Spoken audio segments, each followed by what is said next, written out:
Break के बाद आप सभी दर्शकों का अन्नदाता में स्वागत है।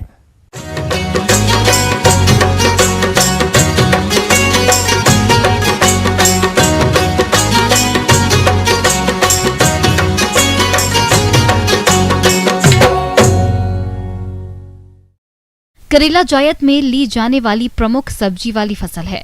अक्सर किसान करेला की बुआई करके फसल के प्रबंधन पर कोई खास ध्यान नहीं देते हैं, जिससे फसल में कीट रोगों का प्रकोप अधिक होता है, जिससे फसल में काफी नुकसान होता है। तो आप किस प्रकार से करें फसल में कीट रोगों की रोकथाम, इसके बारे में बता रही हैं कृषि विशेषज्ञ नेहा कुशवाहा।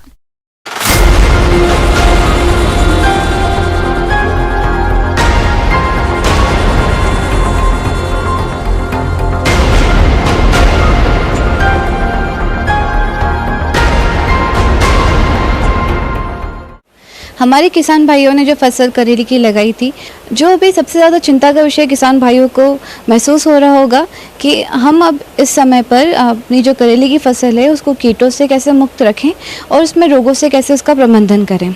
तो आज हम चर्चा इसी विषय पर करेंगे कि हम करेले की फसल में कीटों को कैसे नियंत्रित करें व रोगों से कैसे प्रबंधन करें।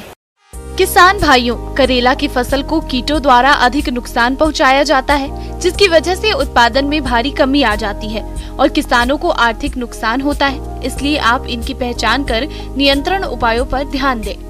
कौन कौन से कीट उसको हम नुकसान पहुंचाते हैं, तो उसमें सबसे पहले आते हैं सकिंग पेस्ट। सकिंग पेस्ट में जो मुख्यतः पाए जाते हैं वह है वाइट फ्लाई व दूसरा है एफिड। जो वाइट फ्लाई है, नाम से ही जाहिर होता है, वाइट फ्लाई मतलब सफ़ेद मक्खी है। यह जो हमारे पौधे के कोमल हिस्से हैं, जैसे कि पत्ती हो गई, तने हो गए, फल हो गए, उनसे रस चूसती है, जिससे कि वह सूखने लगते हैं या जो फलों का आकार जो है वो छोटा रह जाता है।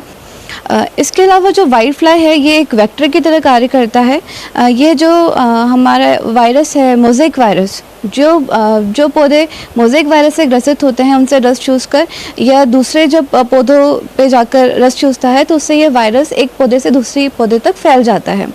तो ज़रूरी है कि जब भी अगर आप ऐसा वायरस का अटैक अगर आप देखते हैं तो आप कैसे पहचानेंगे कि आपकी फसल जो है उस पर वायरस का अटैक है।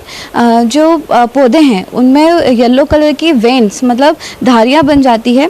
तो यदि आप ऐसे पौधों को देखते हैं तो उनको आप उखाड़कर आप अपने खेतों से दूर ले जाकर उसको नष्ट कर सकते हैं।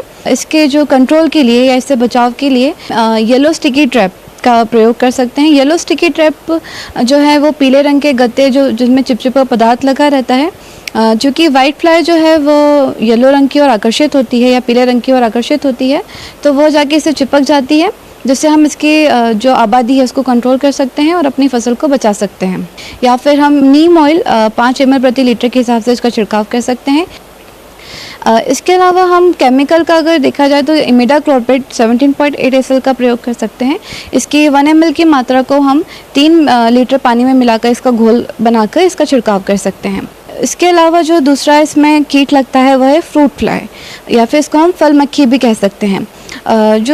ये मक्खी है, फल मक्खी या जो फल हैं, जो नए फल आते हैं या छोटे छोटे फूल होते हैं जो फल बनने की कगार पर होते हैं, उनमें अंडे देती है।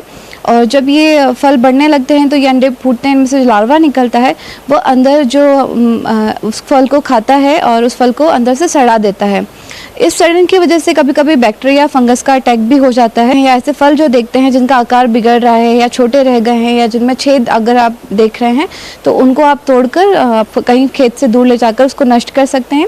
इसके अलावा इसके कंट्रोल के लिए आप फ्रूट फ्लाई ट्रैप का उपयोग कर सकते हैं। इसके आप 5 से 6 फ्रूट फ्लाई आप 1 एकड़ के एरिया में आप लगा सकते हैं। साथ ही ट्राइजोफोस है जो उसके 2 ml की मात्रा को आप प्रति लीटर पानी में घोलकर आप उसका छिड़काव कर सकते हैं।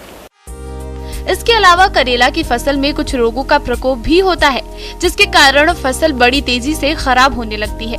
तो आप फसल में होने वाले नुकसान से बचने के लिए रोगों की रोकथाम के उपाय को अपनाएं। अब किसान भाइयों, कीट प्रबंधन के बाद हम चर्चा करेंगे कि करेले की फसल में रोगों की रोकथाम हम कैसे करें। तो जो मुख्यतः रोग करेले में पाया जाता है वह है पाउडरी मिल्ड्यू। पाउडरी मिल्ड्यू को हम भभूतिया रोग भी कहते हैं। इसमें जो सफ़ेद पाउडर नुमा पदार्थ हमारे पत्ते की ऊपरी सतह पर दिखता है और नीचे की सतह पर धीरे धीरे करके वो फैलने लगता है, तो ये ऊपरी निचली दोनों सतह को एक प्रकार से प्रभावित करता है। तो जिससे हमारे पौधे में जो फोटोसिंथेसिस की प्रक्रिया होती है वो कहीं ना कहीं बाधित होती है, जिससे हमारा जो पौधा है वो सूखने लगता है, मुरझाने लगता है और जो फल इससे ग्रसित हो जाते हैं वो छोटे रह जाते हैं। तो इससे बचाव के लिए हम हेक्साकोनाज़ोल 5% EC की 20 ml मात्रा को 15 लीटर की पानी की मात्रा में मिलाकर इसका छिड़काव करते हैं। इसके बाद हम घुलनशील गंधक का भी प्रयोग कर सकते हैं, जिसमें हम उसकी 3 ग्राम मात्रा को प्रति लीटर पानी में मिलाकर उसका छिड़काव कर सकते हैं। जो दूसरा मुख्य रोग इसमें पाया जाता है वह है डाउनी मिल्ड्यू। डाउनी मिल्ड्यू जो है उसमें पत्तियों के ऊपर पीले रंग के धब्बे दिखते हैं और नीचे की ओर जो है वो बैंगनी कलर की फफूंद जैसे दिखते हैं।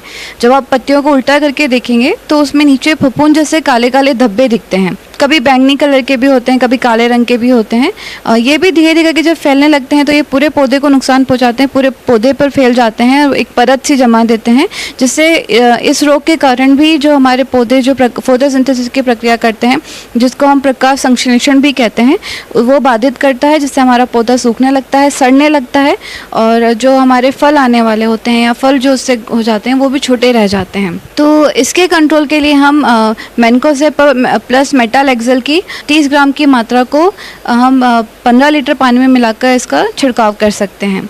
इसके अलावा अगर आप अपने खेत पर किसी और प्रकार का कीट अगर आप देखते हैं या आप रोग देखते हैं तो अपने नज़दीकी किसी भी कृषि विज्ञान केंद्र पर जाकर आप वहाँ पर उपस्थित विषय विशेषज्ञ से आप संपर्क कर सकते हैं।